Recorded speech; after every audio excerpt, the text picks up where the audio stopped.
Bonjour et bienvenue sur le podcast Développe ton biz, le podcast qui donne la voix aux entrepreneurs du bien-être. Retrouvez chaque semaine une nouvelle personne qui viendra nous parler de son business, de l'idée au développement. Je vous laisse maintenant avec notre conversation.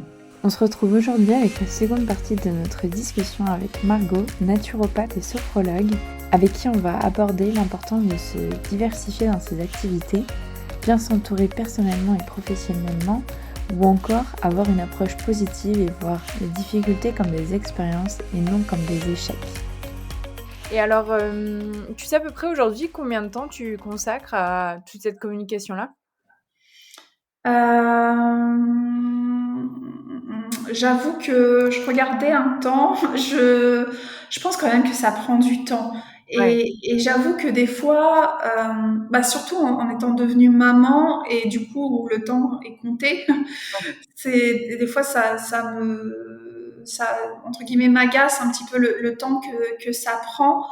Euh, c'est pour ça que bon, j'essaye de pas culpabiliser. Des fois, je reste plusieurs jours sans poster.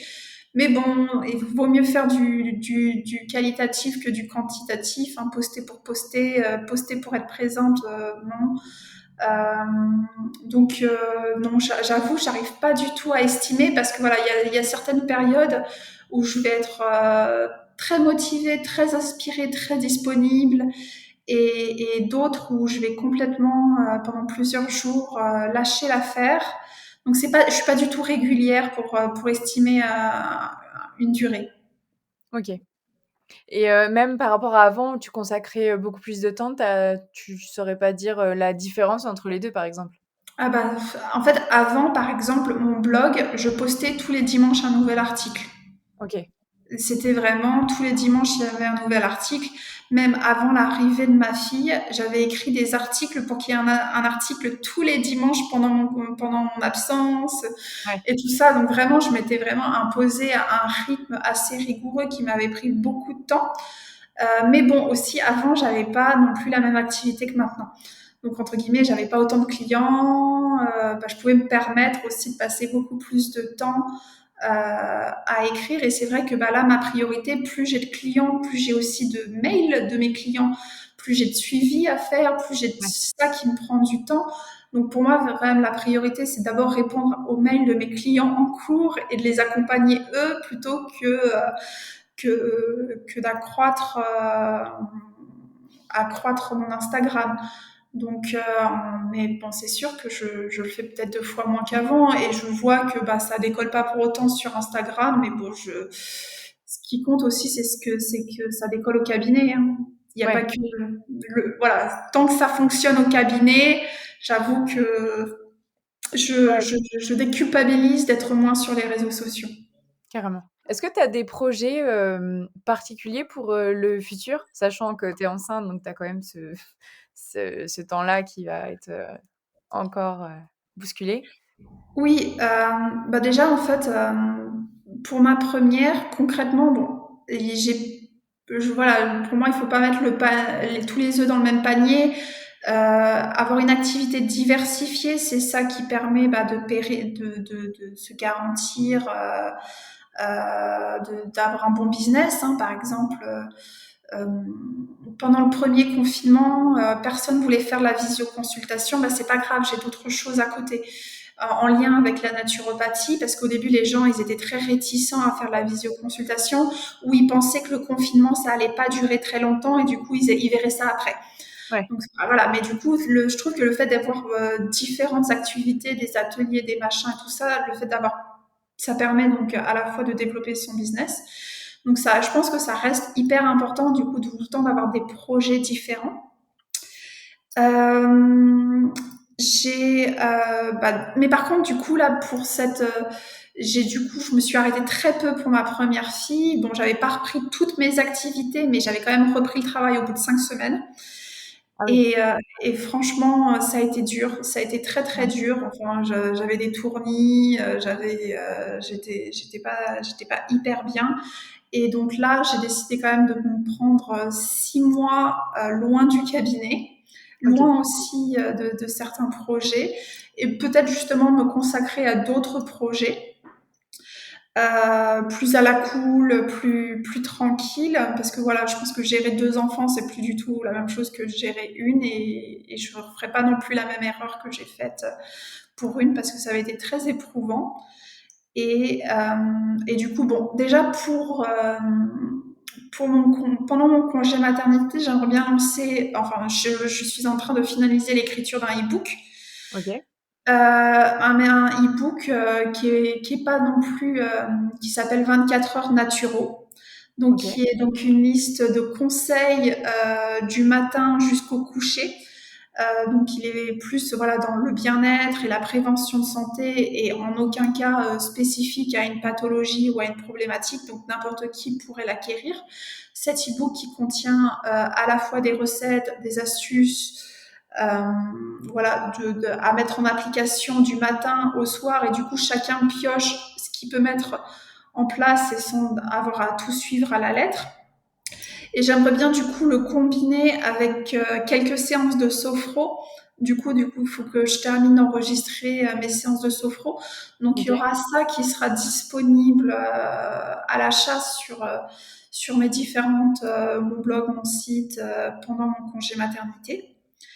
Et puis, bah, c'est vrai que je réfléchis aussi. Il y a des ateliers que je fais depuis longtemps qui tournent très bien, mais j'aimerais bien proposer des nouveaux ateliers, donc élaborer d'autres ateliers pendant ce temps-là, pour que quand je revienne, j'ai des nouvelles thématiques à aborder. Et c'est vrai que j'ai eu plusieurs entretiens pour intervenir dans 2 lieux différents à mon retour aussi, tout ce qui est autour de la périnatalité en termes de conférences, d'ateliers, d'événements dans 2 lieux différents de la région lilloise pour mon retour, donc aussi. Ok. Et puis éventuellement, pourquoi pas essayer de glisser une formation dans tout ça, mais faut rester assez réaliste. Ouais, ça fait beaucoup là. Et justement, là, tu parles de tes ateliers. C'est des ateliers que tu fais, exclusivement physiquement ou tu en fais aussi, en ligne? Non, pour l'instant exclusivement physiquement chez Mademoiselle Biloba. Il y a une époque, j'animais moi-même mes ateliers, mais c'est vrai que je trouvais que trouver le lieu et tout ça, le promouvoir aussi, que moi le promouvoir, je trouvais que c'était beaucoup d'énergie. Ouais. Et du coup, c'est vrai que maintenant, je fais essentiellement mes ateliers chez Mademoiselle Biloba. Après, du coup, il y a 2 nouveaux lieux autour de la périnatalité où j'en ferai aussi d'autres. Ouais. Euh, non, c'est quelque chose que j'ai en tête, que j'aimerais bien aussi proposer, plus de choses aussi virtuelles, ouvertes à toute la France, entre guillemets. OK. Ah donc beaucoup de projets, à venir. Bah, beaucoup de choses dans la tête, en tout cas. Après, il faut faire des priorités. Ouais, bien sûr. Est-ce que tu aurais des ressources à nous recommander, que ce soit des livres, des podcasts, tout outil qui t'a aidé dans le développement de ton entreprise?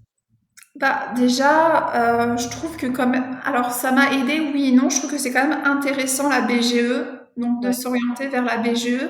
En fait, moi, j'étais déjà enfin, je pense que mon activité était peut-être déjà lancée, que la BGE mais je pense que ça aide aussi à prendre son entreprise sérieusement et à faire du réseau. Du coup, il y a des gens, bah déjà, j'ai rencontré ma colocataire de mon premier cabinet. Deux, bah, il y a des gens qui ont contribué à ma campagne Ulule et qui sont venus après, du coup, en consultation. Donc, ça a quand même créé du lien. Euh, donc, c'est vrai que la BGE ou tout ce qui est autour de l'entrepreneuriat, c'est hyper chouette, et il y a de plus en plus de choses sur le sujet, notamment bah, dans la région lilloise, il y a F Collective, il y a plein d'entreprises qui aident les entrepreneurs. Souvent, ce que je trouvais, c'est que ce que j'ai retrouvé le reproche de beaucoup de choses, par exemple la BGE ou certains trucs où j'ai assisté sur l'entrepreneuriat, c'est très axé produit, et c'est très difficile de transvaser en fait ce qu'on nous enseigne pour un service. Ouais. Donc je pense qu'il y a, du coup, j'ai l'impression que j'ai pas la seule à avoir eu ce ressenti, Et du coup, il y a de plus en plus de podcasts sur les métiers du bien-être, du service. Et du coup, bah, comme toi, qui m'interviews pour le développement d'une activité de service. Parce Ouais, que je trouve qu'avant, on parlait uniquement bah, des gens qui voulaient créer un produit, qui voulaient créer une marque, qui voulaient créer. Mais c'est pas non plus facile. C'est un milieu. Donc, c'est un milieu où on est un peu seul quand même. On n'a plus de collègues pour raconter nos journées. On va pas raconter notre vie à nos clients. Donc, entre guillemets, c'est ouais, pourquoi pas soit assister à, soit faire des trucs type BGE, ce genre de choses, soit tout simplement comme moi, ce que j'ai pu faire, contacter des entrepreneurs du bien-être de la région et pour faire des choses ensemble. Et je suis hyper reconnaissante. Par exemple, Yogin Kitchen qui existe maintenant sous le nom de Yogin Mama. oui. Et bah en fait, bah déjà, j'ai fait plusieurs ateliers avec elle. Moi, je suis pas du Nord, elle était du Nord. Donc déjà, ça a été hyper chouette de m'aider à rentrer dans le pied dans certaines entreprises. Et depuis, bah voilà, elle a créé des projets dans lesquels j'ai participé. Enfin, donc il y a des liens qui se sont tissés. Donc je trouve que c'est voilà, un conseil à faire, c'est voilà, c'est contacter d'autres entrepreneurs de votre région qui ont les mêmes centres d'intérêt pour essayer de, voilà, un peu le dicton débile, l'union fait la force.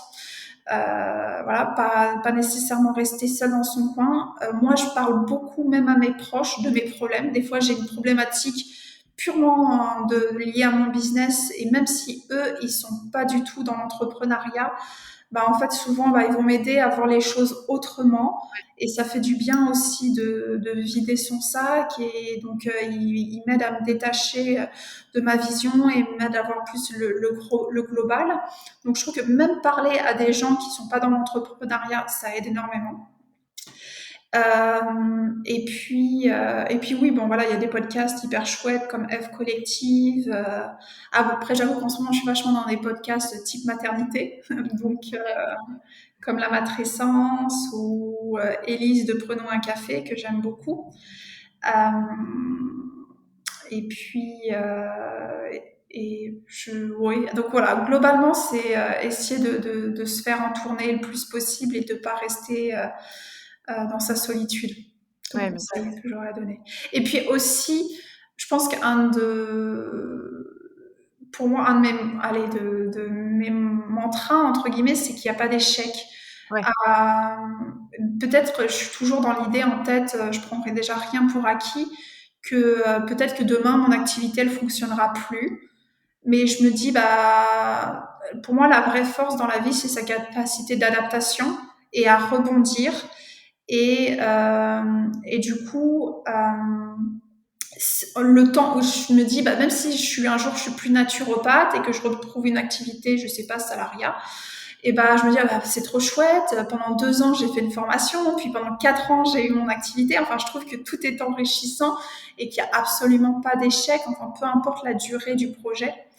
Donc, pour moi, voilà, ce que j'ai envie de dire, c'est diversifier son activité, donc pas mettre tous les œufs dans le même panier.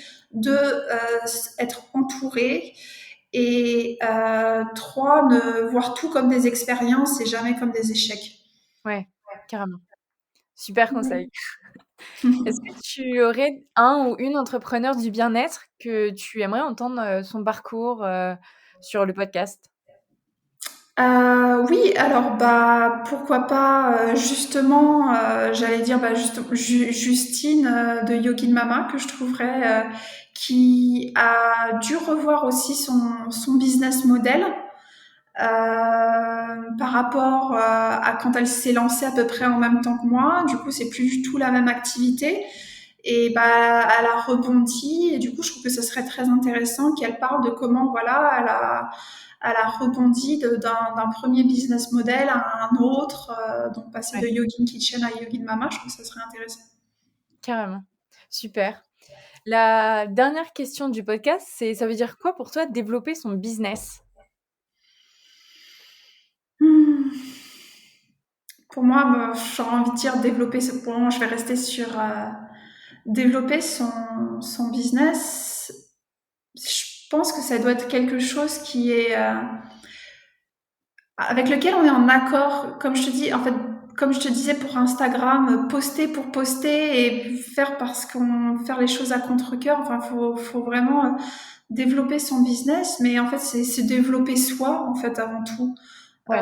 C'est voilà, je pourrais très bien écrire une multitude d'articles sans cœur pour faire de la quantité pour entre guillemets développer mon business, mais en fait je pense que c'est plutôt de développer sa personne avant toute chose, et à partir du moment où on ressent de la passion, de l'investissement, de l'engouement, et même si c'est pas dans la quantité, mais dans la qualité, et ben le business il va se développer en parallèle en fait. Je dirais plus développe ton business, c'est plus développe-toi toi en fait, et du coup tu vas irradier et ça va irradier sur ton business, et ça peut que fleurir. Carrément.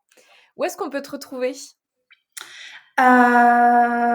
Du coup, bah, sur Instagram, à Margot Le Prévost. Disons que c'est la plateforme que j'utilise le plus pour communiquer. Et sinon, bah, j'ai un blog où je poste un petit peu moins souvent qui s'appelle Organic Traveler, où j'ai voilà tout ce qui est un petit peu trop long pour Instagram, où je poste là-dessus. Ok, bah, je mettrai tout ça dans les notes du podcast. Bah, Je merci, te remercie pour cette discussion. avec C'était plaisir. super intéressant, j'ai beaucoup aimé. Bah, merci pour ton invitation, au plaisir.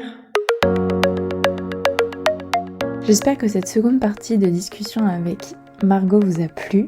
Surtout, n'hésitez pas à partager ces discussions autour de vous pour contribuer au développement de Développe ton Biz et à faire découvrir toujours plus de nouvelles pratiques bien-être.